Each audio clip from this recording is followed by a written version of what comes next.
Thanks for the great intro. Okay, I was going to give a spoiler alert here.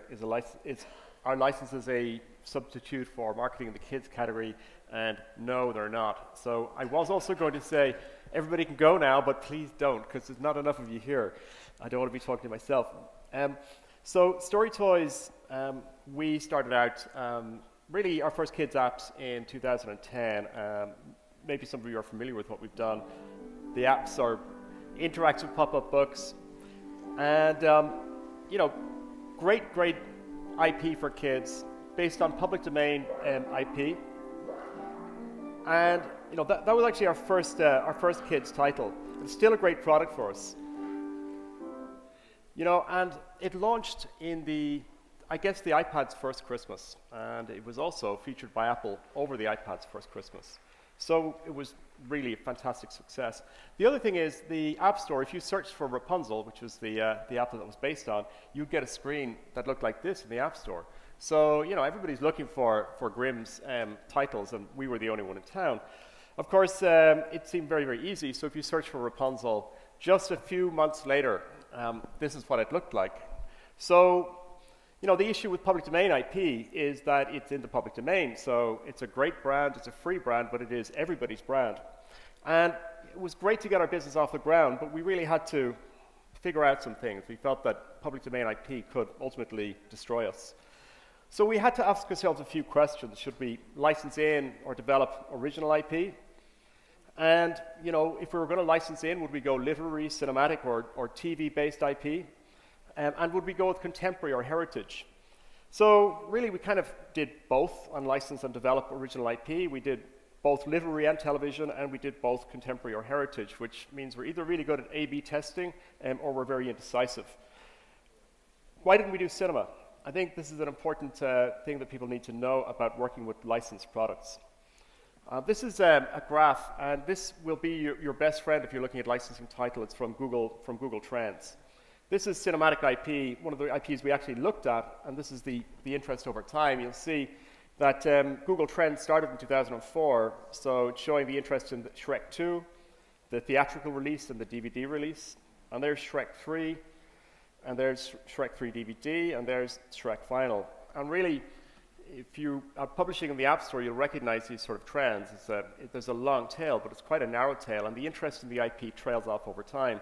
You really have, if you're working with movie brands, you really have a very, very short window in which to recover your revenues.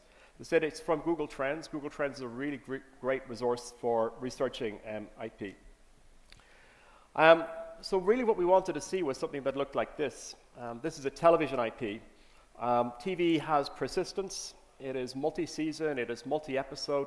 Really with TV IP, generally repeated 2 or 3 times a day and on many, many networks across the world. So really you have kind of 365 days of marketing exposure for kids IP. And of course TV IP, this is Chuggington by the way, which is a title we licensed. With TV IP, we were looking at another one as well. And the other one was starting to show, at that time, was starting to show similar growth, but you can see Chuggington compared with the other IP, which I won't name, and the other IP sort of died a death. And one of the reasons for that is we were very familiar with it. We thought it was going to be huge. It was very, very big on UK TV, but it wasn't global. And this is when we researched Chuggington globally, we realized, okay, this is great in Japan, very, very strong in Poland. I think this chart measures from before it was launched in the US, but again, big in the US. So you get global coverage with certain IP. This was another IP we looked at licensing when we looked at the literary space, and this is interest over time. And see, this one goes back beyond 2005. In fact, it actually goes back all the way to 1969. People familiar with The Very Hungry Caterpillar? Okay. So we absolutely wanted this. I actually remember being bought this. You shouldn't become too attached to brands if you're looking at licensing, but I remember being read this book as a child. The only problem is somebody else had done it already. Again, our research showed that it was all-time best books for toddlers, lists all over the place. Even on the 40th anniversary, it was the Google Doodle on the front page. The thing that really got it for us, it was number 2 in teacher-recommended apps for, or books for preschoolers.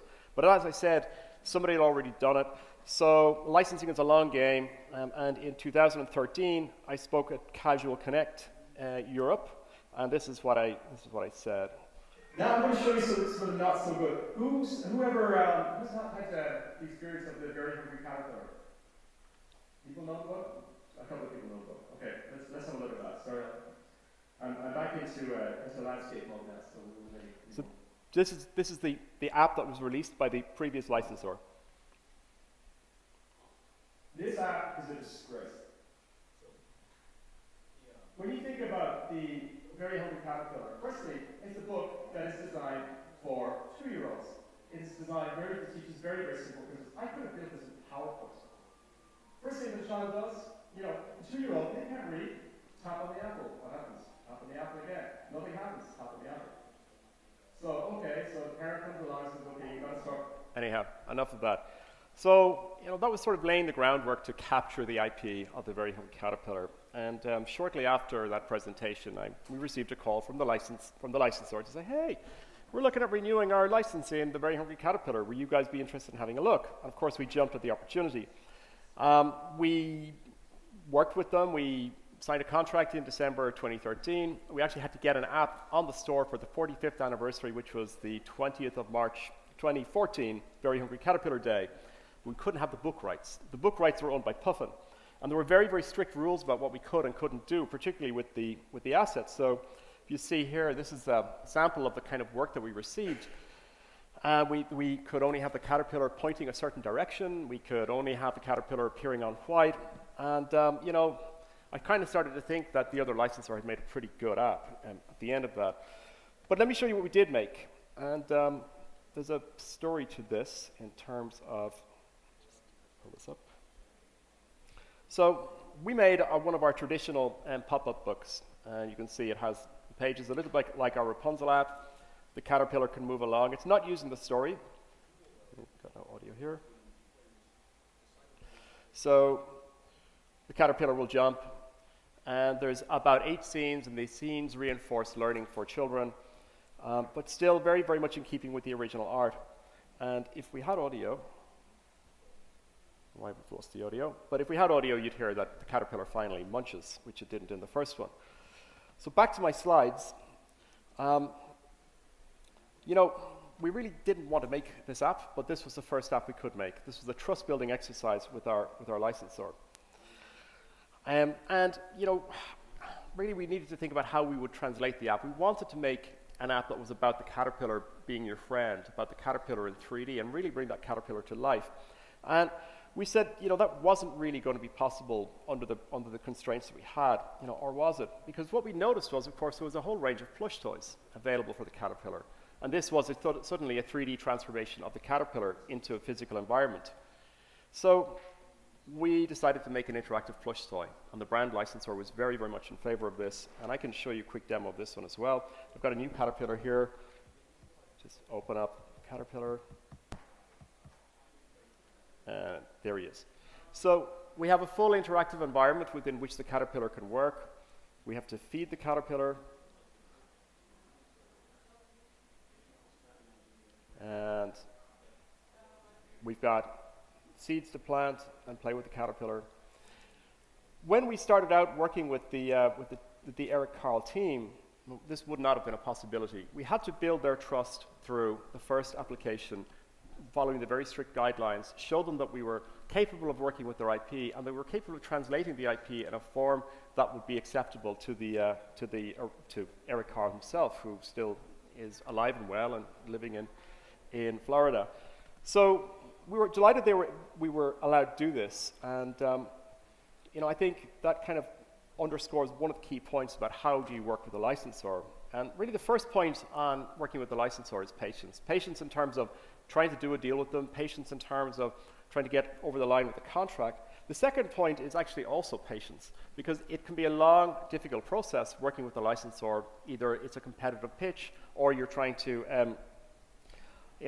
build that trust. The third point is also patience and presence and perseverance. You really have to spend time with these guys, getting to know them, and you really have to show them that you're worthy of being a partner for them.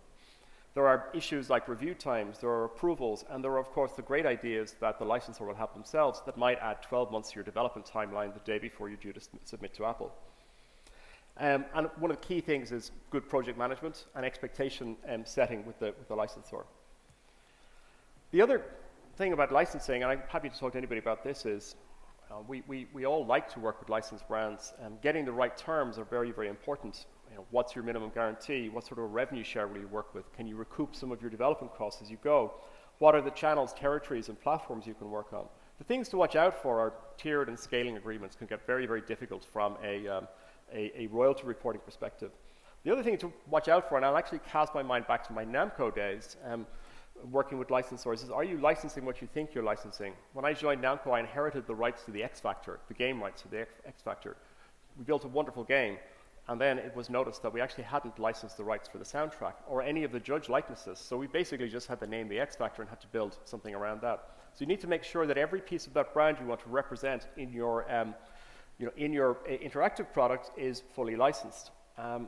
Watch out for exclusivity and territory carve-outs. Watch out for we'll figure it out as it goes along. No, you won't. Figure it out in the contract. And then watch out for nasty change of control issues later on. I'm happy to talk to anybody about these points after the presentation. So I guess the key questions are, what impact has licensing had on our business? And is licensing an effective substitute for marketing, which I touched on earlier on? So I think one of the main things, this is, I can't share the numbers again because there's a confidentiality clause with the licensor, but these are daily sales, and the spike there is, it's a 5-figure daily sales number. And people will be familiar with this type of chart if you've ever launched an app, particularly the featuring effect, and you can never rely on being featured. Actually, having a license does help, but you can't rely on it. This is the feature effect, and you'll see it drops down to a fairly healthy long tail. And you'll see towards the 2015 there's a bit of a spike, and that spike is the IP launching in another territory. So it goes on for a while. If you compare that to an original IP, there's the featuring spike, and where's the tail? Now this is not an unsuccessful product for us, but you can see it's been a lot less successful and has had a lot less longevity than the licensed product. You can see a spike there Q4 of last year because this was a good holiday themed product, but beyond that, sales were pretty much non-existent. So brands certainly help create a long tail type business and a stronger tail than you would have otherwise. The other key thing about working with licenses is discoverability. You can effectively leverage very, very popular brands as your own keywords. And so you'll see here, if you type the Very Hungry Caterpillar into a clean Google search, StoryToys comes up on the first page below the fold. That's very useful for our discovery, not just of that IP, but discovery of our content in general. Now, one of the other great things, and this is, again, My Very Hungry Caterpillar, is the ability to cross-promote your other apps within a licensed app. And of course, you deal with this at a contract stage. So in all of our apps, we have a cross-promotional bookshelf where we can upsell appropriate content to that age group. So that really helps boost our sales across our portfolio effect. Some of the things you need to watch out for, though, with licensed brands is, licenses they're kind of like sugar. They're highly addictive, and you are effectively building somebody else's brand as you go. So you have to watch out that you have a balance and that you're actually building your own brand over the course of this time as well. I'll show you, this is our 2014 sales mix. Again, I won't give you the full numbers, but 41% of our sales, and we were aiming for a 60-40 split, 41% of our sales came from licensed in brands. The other 60-odd% came from original IP. That's healthy for us. That means we have a lot of value in our own brand, a lot of value in the IP that we built ourselves. And just to show you, our portfolio, so there's our licensed titles. There's our fully, original titles with new characters, new IP, and this is our public domain titles, which the company was started on. So about 40%, though, coming from these 6 titles, these 6 licensed titles, and then the rest coming from original and legacy titles. So you can see the brands are very, very powerful in terms of revenue contribution. The other key thing is, this is a breakout. This is actually our sales for the 6th month. Actually, their sales for the year in 2014. how they broke out in terms of platform distribution. 84% coming from Apple, and that's fairly typical for kids app developers working in the paid category. Google Play, 9%, and Amazon, 7%. So that's a fairly standard mix for us, and I think probably for most kids app developers. Here's how it plays out with licensed brands. And this one is Chuggington again. Over the last year, 58% of our sales coming from the iOS App Store, full 25% coming from Amazon, and 17% coming from Google Play. And this is, again, due to the natural discovery in Google for users, particularly on the Google side, for users being able to access a brand that they like and download we have a free version that then converts to a paid version. Amazon's a little bit different. Amazon are great merchandisers. So you can see if you search for Chuggington on Amazon, the first thing that shows up are the Chuggington DVDs, the next thing that shows up are the toys, and then down here we have, I didn't circle it, down here we have the Chuggington app. So again, Apple are great cross-promoters, and if you buy the app, chances are you'll get an email promoting the toys. If you buy the toys and they know that you have Amazon App Store for Android, you'll get an email promoting the app. So it's a great way to really aid discovery of your app. So in summary, no, they're not a marketing substitute. They definitely aid discovery and they help build your reputation. Of course, you do need to build your reputation to an extent before you get to work with key licensors. So how do you add that marketing angle in? Well, co-marketing with licensors is very important. Building a portfolio of apps around about that license, tying it to key dates for the licensor. So, for example, like Very Hungry Caterpillar, tying it to Very Hungry Caterpillar Day, tying TV licenses to coincide with new season launches of popular shows. The other thing is you kind of need to be selective and really do your research thoroughly. There are companies out there that will license to just about everybody, and you can find yourself competing with the license that you thought that you had under another company. There are licensors that will license you just specific uses in specific territories, so interactive books in the US market. Try to get it as broad as possible. Exclusivity can be a pipe dream at times, particularly for a small app developer, but you can get agreements that are virtually exclusive. And certainly if you start to perform, you'll find that you won't see that particular IP will be licensed to a competitor of yours. And again, finally, maintain a balance and make sure that you build your own brand too. I think there was a comment on the last panel from National Geographic about, a licensee of National Geographic being attracted to an acquirer. I disagree completely. If you are working with other people's brands, you are building their value. You're not necessarily building your own. Try to make sure you have your own value in there somewhere. And that is it. So thank you for listening. That, by the way, we also worked with Sesame Street and released just before Christmas, Elmo Loves You, which has been a nice app for us to work with. So thanks for that. I'm happy to take any questions either off the podium or right now.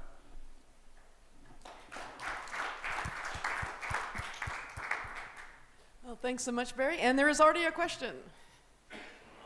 Microphone. Are the brands, the licensors getting more sophisticated about this, or has it really changed in the last couple of years? Do they have more of an idea of what they want? So the licensors, there is a scale of sophistication, for sure. Most of the companies we're working with are quite sophisticated licensors. It's not gone like the mobile games industry went, and particularly the mobile games 1.0 industry went, where really the only winner was the brand owner. And I don't know if you'll recall this, but I knew that the mobile 1.0 licensed content industry had, to all intents and purposes, jumped the shark when I think it was Emblaze Mobile licensed the Da Vinci Code, the mobile game rights, for $1 million of a minimum guarantee. The only audience for that was the board and investors of the licensee. And the only winner of that was Sony, who had their own mobile division. But they knew they weren't going to make $1 million off this, so why not just sell the rights? So they're becoming reasonably sophisticated. They're also becoming quite flexible. And I think you'll find that when we started looking for licenses, it was a big leap of faith for Ludorum to get behind us at Chuggington, because we had no experience to show. We had no licensed content. We'd only had quality products. As you show that you are a licensor of choice for bigger brands, you start to move up the chain. As I said, the very first phone call I made about Very Hungry Caterpillar was in 2011. Similar with Sesame Street, and we ultimately didn't sign Sesame Street until July of last year. So it was a long process, and I think varying degrees of sophistication. And are the licensors measuring brand awareness or doing anything like that after the release? Is that an active exercise they're taking? Some of them, the more sophisticated ones are. You know, an organization like Sesame Street, which is a non-profit, has an extremely sophisticated brand awareness, analytical brand quality control function within their group. If you talk to a smaller licensor, kind of a single title licensor, or you're dealing with a licensing agent, which is licensing for apparel, licensing for toys, licensing for apps, you'll find that they're not as attuned to it, but they will measure the kind of PR response. Any other questions? I have one. How hard is it to close a deal with a tier 1 mega brand like Sesame Street? Well, it was 3 years from the first conversation, and I would say the first constructive conversation. So it can take quite some time. And one of the things that you'll notice, and we have a number of discussions ongoing. We actually just closed this one, which is Power Rangers with Saban. Again, another kind of ongoing discussion. I think you'll find that there's an initial conversation, and there is often a gap of, let's see if these guys are still around, because they know how difficult the kids space is. Let's watch, are these guys doing what they say they will? It's almost like they are an investor of sorts. They're investing their brand in your company. Now you're paying for the privilege, but they are an investor, so they do want to see that you're doing what you say you're doing, and you're doing it well. I think if you can start to prove that, and if you can start to prove it with other tier 1 brands, and the conversations that you've been having will pick up again. But it is certainly difficult, and there are fairly heavy insurance clauses as well to protect. So I think the first one is the toughest, and success on the first one will mean that then licensors start coming to you. Are there any other questions? Oh, yes.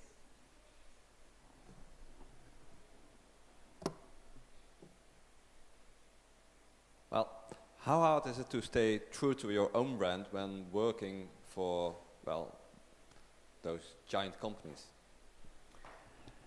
I think if I run back a number of slides here, this is deliberately maintained, and we started out with our own brand first. We would like to maintain this sort of balance, if even a little bit less. I think in some ways the brands are a substitute for marketing. You can then leverage those brands to promote your own content with permission of the licensor. You just need to make sure, like, we're now turning away a lot of licenses. We're turning away probably 4 or 5 quality inbounds a month of high quality product, because we could build probably quite a strong cash flow based business, but ultimately we're not building any value in our core IP. And our core IP, by the way, is obviously our StoryToys brand. All of these other titles which we've developed, and our underlying platform as well. That's where we see our value, and we see the brands as in some ways a draw into that value.